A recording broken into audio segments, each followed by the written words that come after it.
Welcome to the Great Detectives of Old Time Radio from Boise, Idaho. This is your host, Adam Graham. If you have a comment, email me, box13@greatdetectives.net. Follow us on Twitter at Radio Detectives and become one of our friends on Facebook, facebook.com/Radio Detectives. Before we do get started, I want to thank everyone who supported our listener support campaign. Among those who've given, I want to thank David and Dolores.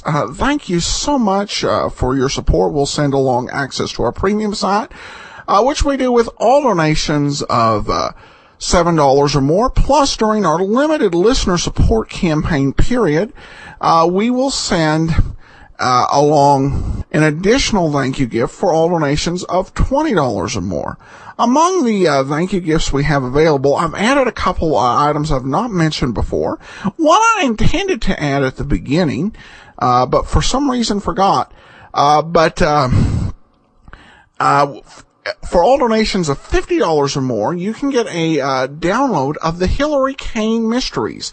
Box set 1, volumes 1 through 4. It's a radio drama series produced by Jim French Productions in Seattle, the makers of Harry Nile. It's a period piece set in 1930s England, featuring a girl detective for Tittle Tattle magazine. It's a great comedy, great period piece, very light and fun, and available at the $50 level. And at the $100 level, in addition to the other audiobooks I have available, I've added my latest superhero comedy, Powerhouse Hard Pressed, to the list of those that we'll send out. So, full list of items is available at support.greatdetectives.net. Well, now it's time for us to continue with today's Johnny Dollar adventure. It's time for The Plantagent Matter, Parts 3 and 4. From Hollywood, it's time now for Johnny Dollar. This is the hotel operator. Ready with your call, Mr. Dollar. Oh, good. Police Department, Sergeant Peters. I want to talk to somebody in the personnel division. Sorry, I haven't got one. What can I do for you? I want to get some information about a gun, find out who it was licensed to and so on. Come down to licensing division. I think we can help you there. Where's that? 220 City Hall. Do you have the weapon? Yes. Be sure and bring it along with you.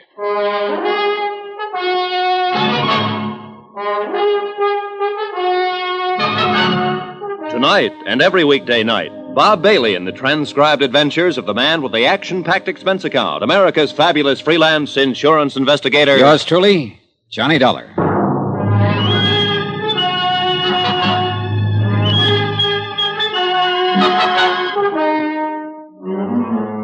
Expense account submitted by Special Investigator Johnny Dollar to Special Investigator Johnny Dollar for personal reasons. Location, Vicksburg, Virginia. Purpose? Well, it all started as an investigation of a burglary at the Plantagent Hotel. Once that was out of the way, I happened to run across a girl having an argument with a man in the hotel parking lot. She asked me to help her. I did. Girl suddenly gets sick and dies. Poison. I stay around to help find out who she is. I don't know that. But I do know that she had a .38 in her purse. 3 bullets recently fired.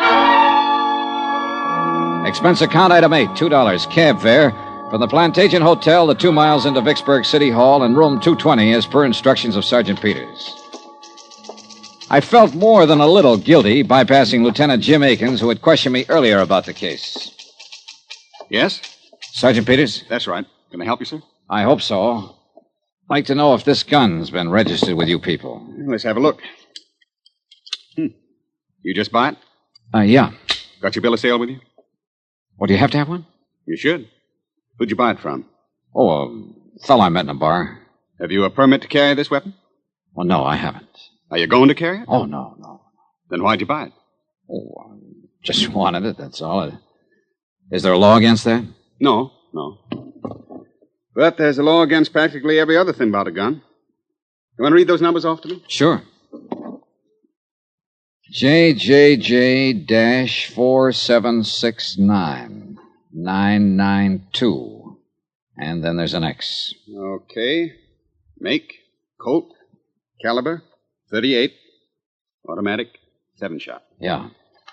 Here, you'll have to fill this out. Pencil's over there. This will take a minute for me to check. It took 15 minutes.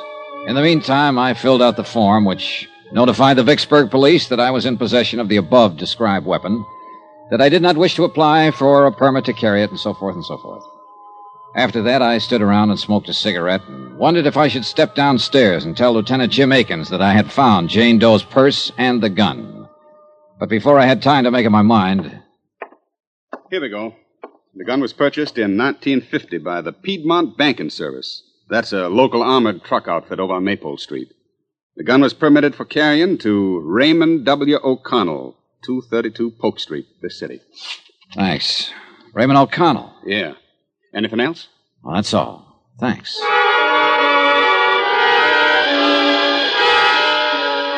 That was when I could have, but didn't, walk downstairs to Lieutenant Akins' office. Instead, I walked outside with the gun in my pocket and the slip of paper containing the name and address of the man who had carried it, Raymond O'Connell. Expense account item 9, $25. Deposit on a rented car to get me to 232 Polk Street.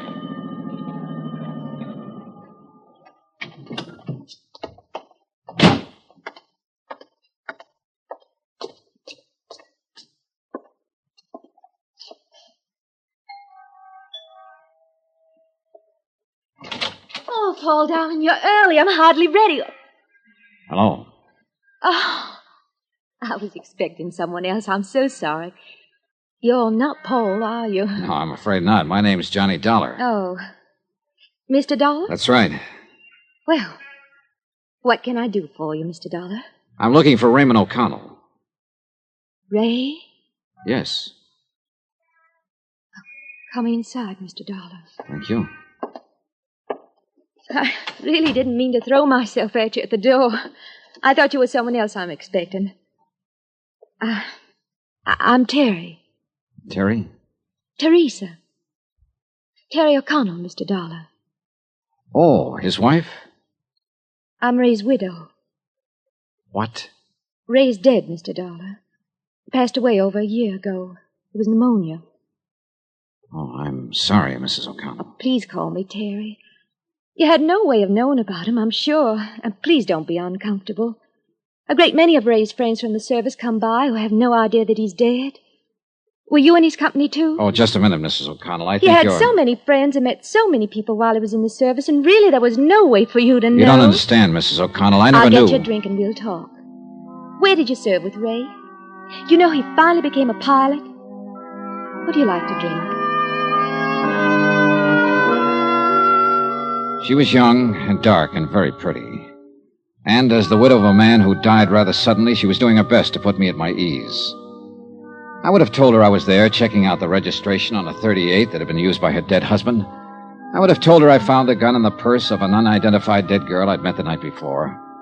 But she was trying to be polite, mistaking me for a friend of her dead husband. And then I saw the picture in the frame on the mantel, a broad smiling face that belonged to a man I'd met in the parking lot of the Plantagent Hotel. An unidentified man who had been arguing with the dead girl. The words on the picture said, "To Terry, all my love." You know him? Paul? Paul? Yes, Paul Dameron. I think I met him once. I really didn't know his name. Was he a friend of your of Ray's? Oh, no. No, he never knew Ray. He's a darling, Mr. Dollar. Paul is. A real darling. After Ray died, I tried something very foolish.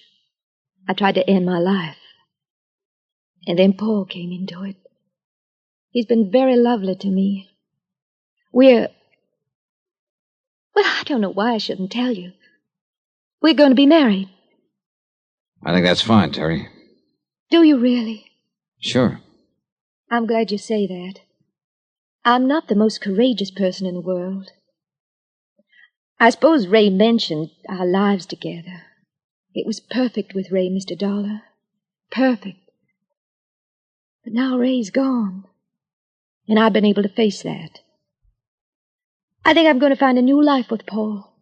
You must meet him. He'll be here soon. We're dining out tonight. Well, perhaps you'll join us. Well, thank you, Mrs. O'Connell, but I can't make it tonight. How long will you be in Vicksburg? I don't know exactly. Where are you staying? The Plantagent Hotel. Well, perhaps I could give you a ring and we could make it another night. I know you want to talk about Ray. Of course, Paul understands. I'm sure he does. He's truly a wonderful person.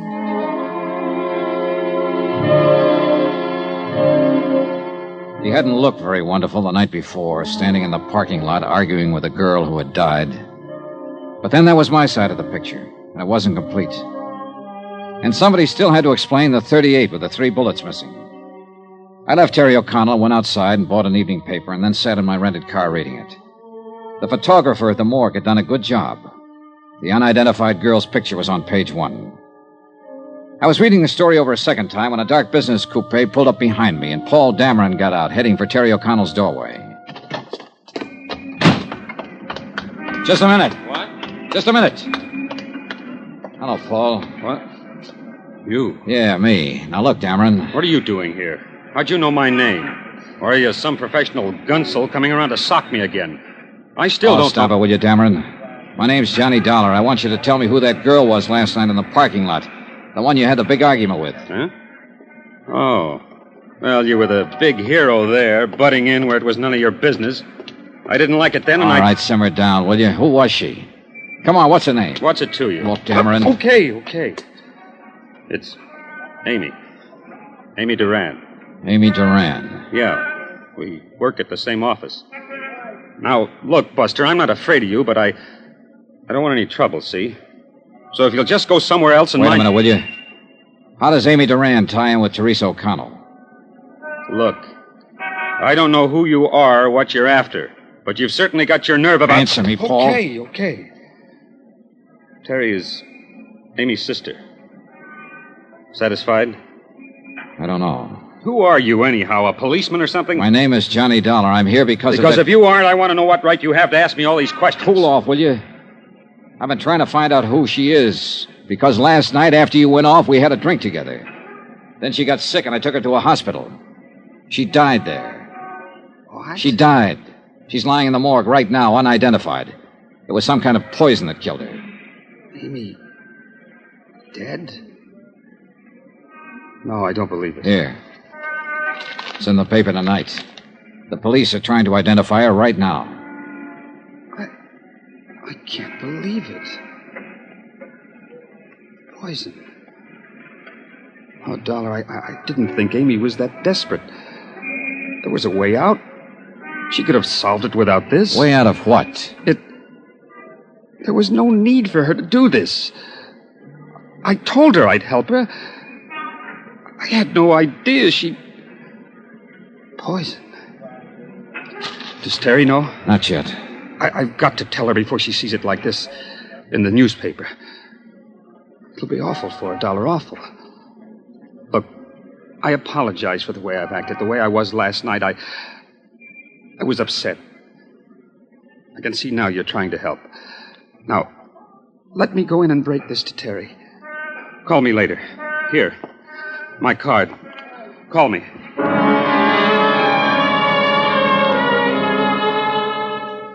I had to admit that Paul Dameron's concern seemed as genuine as his surprise. He rushed up to be admitted to the O'Connell house. After he was inside the door, I went back to my car and took out the .38 automatic that had led me to the sister of Amy O'Connell. 3 bullets still missing. I drove downtown to the Vicksburg police station to turn the gun into Lieutenant Akins and tell him the whole story as I knew it. How I'd found the gun in the dead girl's purse. How I'd managed to find out her name. The 3 missing bullets and other unanswered questions were up to the police. Lieutenant Akins. Downstairs in the car. Yeah, well, Oh, hi, Dollar. Thought you'd left town. Joe? All right, Joe. As soon as they clear that place up, you notify the lab. Hi, Lieutenant. I'm trying to get to you. I think I have something that better be looked into. Oh, really? Oh, excuse me. Lieutenant Akins. Yeah. On the south side of town. Yeah? All right. Yeah, well, in about 15 minutes. Right. I'm sorry, Dollar. What was it you were saying? Why all the hustle? Something big? Oh, homicide. Happened yesterday sometime. Yeah? Who got it? Guy named Belden. Somebody shot him 3 times with a .38.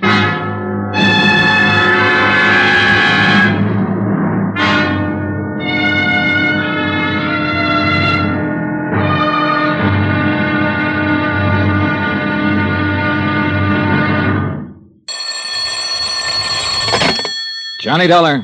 This is Mr. Oldfield calling, sir. You left word at my office, Mr. Dollar. That's right, Mr. Oldfield. I think I'm going to need an attorney. Divorce, civil suit, what, Mr. Dollar? Withholding evidence. Murder. Let's take the murder first.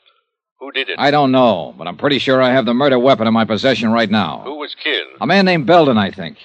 What do you want me to do, sir? Take my statement, notarize it, give me some legal advice. Where are you? Police station in the pay booth down the hall from homicide. I'll meet you there in 5 minutes. Expense account submitted by Special Investigator Johnny Dollar. Location, Vicksburg, Virginia. To Special Investigator Johnny Dollar for personal reasons.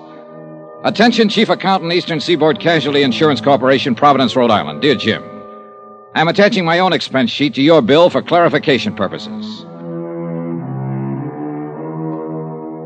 Expense account item 10, 10 cents. 1 cup of coffee at the counter in the lobby of the Vicksburg police station while I waited for Samuel W. Oldfield, attorney at law, to appear. He was there in exactly 5 minutes.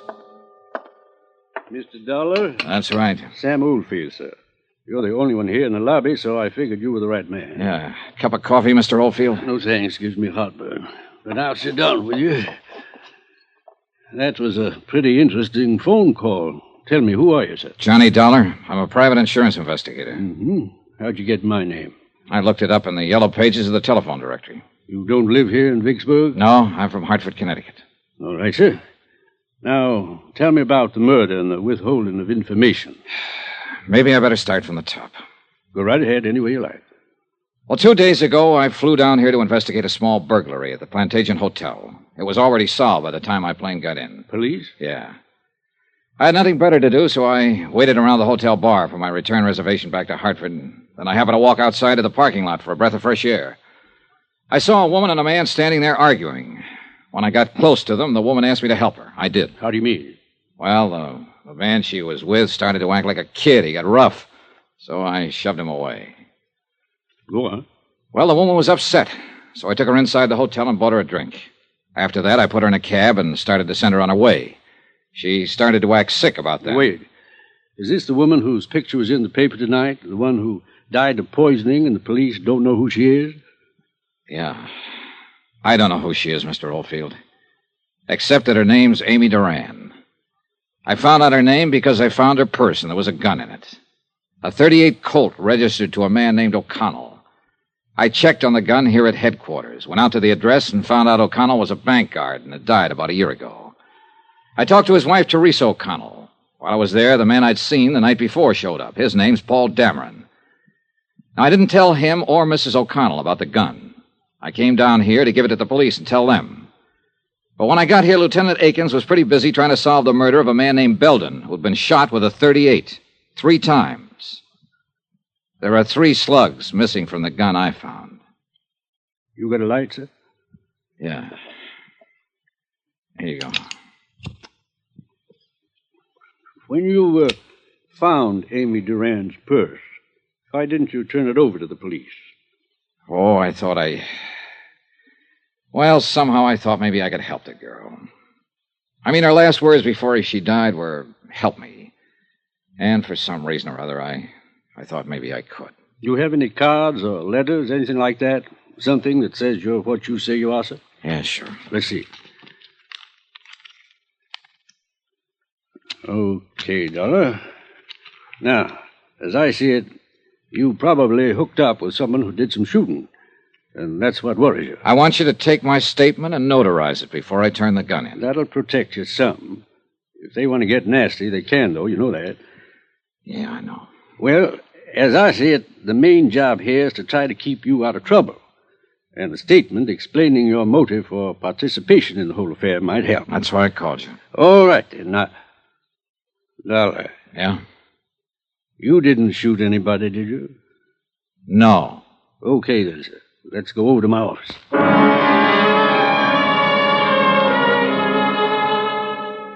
We did, and I made the necessary statement, and Mr. Oldfield notarized it. After that, I went back to the Vicksburg police station to talk to Lieutenant Akins. The .38 I'd found in Amy Duran's purse was still in my pocket, and her words were still in my mind. Help me. Please help me.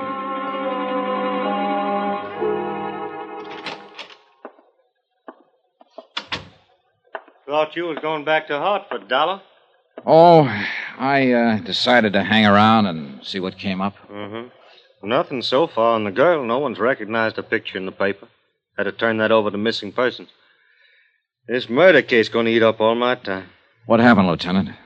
Old maid at the apartment house where this man Belden was staying found him late this afternoon.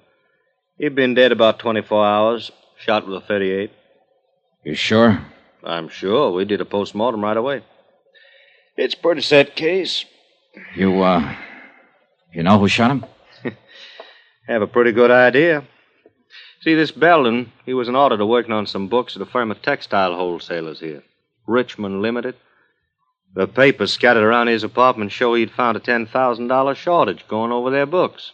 And the chief accountant for this Richmond company is missing. Yeah, well, that does make it seem pretty clean cut. Yeah, all we have to do is find that accountant. Had an APB out for half an hour now. I think we'll pick her up pretty soon. Her? Who? Well, her, Dollar. The chief accountant for Richmond Limited. She's a woman. Name of, Amy Duran.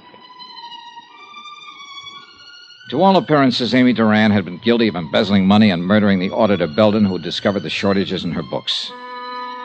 I didn't tell Akins that his suspect was the girl lying in the morgue at the moment unidentified. I knew that it was only a matter of minutes before her sister or Paul Dameron would be down to identify her. And for the third time, I didn't tell Lieutenant Akins about the gun. I knew if I turned that over to him, it would be a closed case all around. And somehow I didn't want it closed on Amy Duran. Not that way. For that reason, I went back to my hotel room for a couple of hours, and then about 9 o'clock that night, I found myself over on Polk Street at Teresa O'Connell's house once more.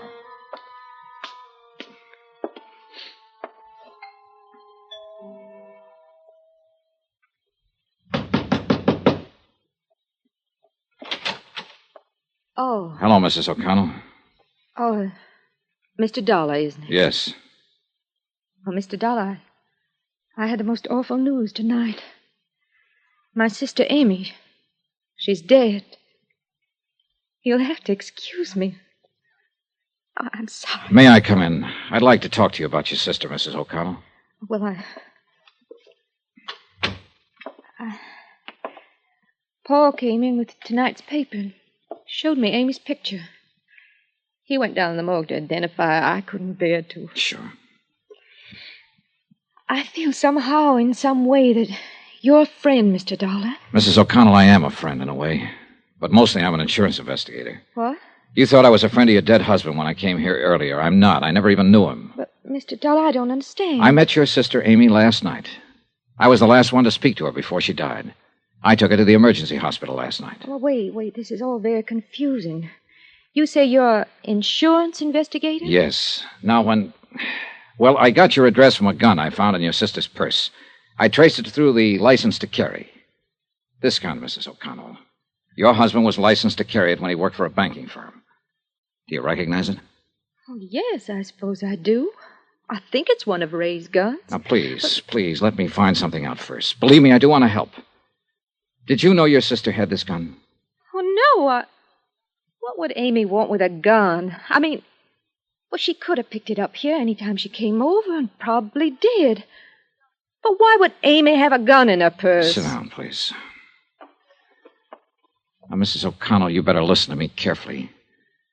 Sometime late yesterday afternoon or early evening, a man named Belden was shot and killed. Clarence Belden? Yes. Why, he worked with an auditing firm. Amy spoke of him. Mr. Dollar. Wait. Listen to the rest of this. Belden had been working on books for Richmond Limited. As I understand it, your sister Amy was responsible for those books. Right now, the police have enough evidence to figure that your sister stole $10,000 from Richmond Limited. Amy? Oh, no. Now, hear me out, Mrs. O'Connell. They have that evidence in bulk form. They certainly have reason to assume, and they are assuming, that your sister shot Belden to keep him quiet about the shortage. How can you say those things about Amy when she's not here to defend herself? Please, I'm just telling you what's going on downtown, what they've found. This gun they don't have yet. I've withheld it. It has been fired 3 times recently. Belden was shot 3 times. By now, your sister's body has no doubt been identified. They've already established that she died of poisoning, and they halfway have the idea that she committed suicide. No. Oh, don't you see? They'll say she shot Belden to cover up and keep it quiet, and then saw how useless it was, took poison and killed herself to escape punishment. You're horrible. Horrible. Go away. Go away from me. I'm sorry, but in the face of all this, I want to help her if I can, if it isn't too late. I want to help you. But, Mrs. O'Connell, you'll have to help me. Now, why? Why would your sister steal? Why? I don't know. I think you do know. Tell me, please, for her sake, Mrs. O'Connell. Why? What have you got to do with her? I met her only for a few minutes, but in that few minutes, I got the idea that she was a pretty nice person. She didn't strike me as a thief. She didn't look like a killer.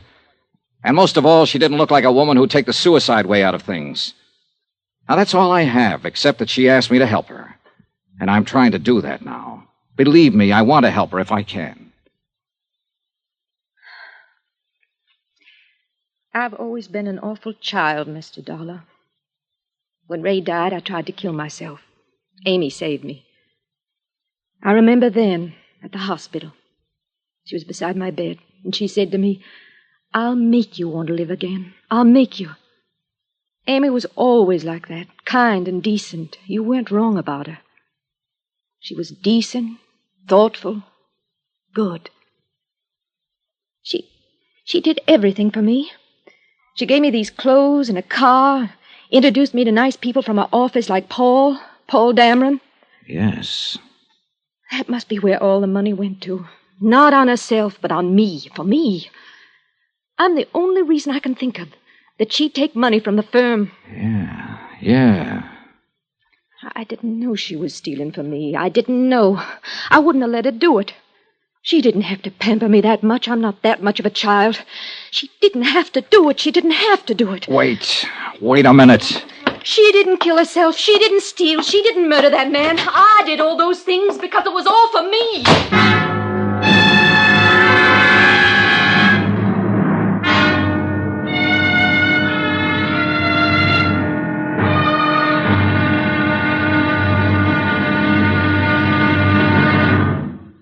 Now, here's our star to tell you about the final intriguing episode of this week's story. Tomorrow, all the evidence comes true. A helpless dead girl gets her help. Join us, won't you? Yours truly, Johnny Dollar.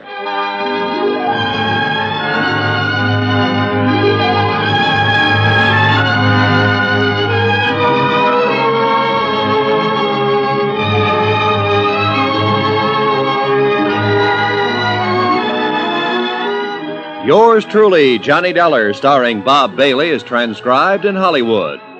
Written by John Dawson, it is produced and directed by Jack Johnstone. Be sure to join us tomorrow night, same time and station, for the next exciting episode of Yours truly, Johnny Dollar. Roy Rowan speaking.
Welcome back.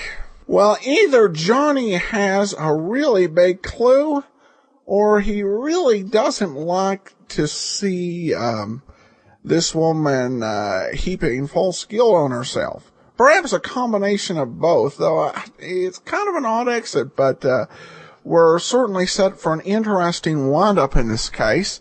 It's definitely interesting to see Johnny writing a report to himself. And at first glance, this may seem a little bit odd behavior, but really it's not. The report is just a way that he is comfortable writing and chronicling events.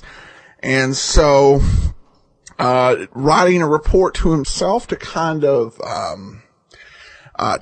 be clear on what he is thinking and what happened to him, I think that's perfectly reasonable. And even though his status as an insurance investigator has no relevance to the case, I think that it definitely does add some weight to what he says. So, all right, well, now we turn to listener comments and feedback. Ingrid writes, I heart Johnny Dollar. Rebecca adds, he is my favorite. And Margie emailed me and says, I'm part of a group that does live performances of old-time radio shows, and we recorded our performances for downloading from our website. Our shows are free as part of a community outreach, so we've never worried too much about copyright issues, especially with the 30s and 40s shows. But we were interested in doing Stan Freeberg's Christmas, Dragnet Christmas parody for our December show. And I wondered how you handle getting rights to put it on your website or if it is in the public domain. Please share your thoughts on this. Well, thanks so much for the question, Margie. The Freeberg show wouldn't be considered radio, old-time radio, and definitely wouldn't be the public domain. My best recommendation, given the kind of uncertain state, would be to go ahead and contact Mr. Freeberg. And I sent along the address for Mr. Freeberg's agency, the agency that represents him, over in Studio City. Because I know that particular parody is still, Mr. Freeberg still has CDs that are in print, and that particular parody, which originally appeared on the LP, not on radio, is still being sold commercially. So I would definitely recommend getting in touch with him on that. And thanks so much for keeping radio alive and reenacting it. I think it helps to give folks that experience and feel of listening and watching radio. And I haven't had that myself. I've been meaning to get over to Kirkland to see a recording of the Harry Nile show, and just have not been able to get around to it myself, but one of these days, hopefully. All right, well, that will do it for today. We will be back tomorrow with Nick Carter, and then we wrap up both the Plantagent Matter and Crime for King on Friday. So be sure and be back with us then. In the meantime, send your comments to box13 at greatdetectives.net. Follow us on Twitter, Radio Detectives, and become one of our friends on Facebook, facebook.com/Radio Detectives. And remember to support our listener support campaign. Continues on through Sunday, support.greatdetectives.net. From Boise, Idaho, this is your host, Adam Graham, signing off.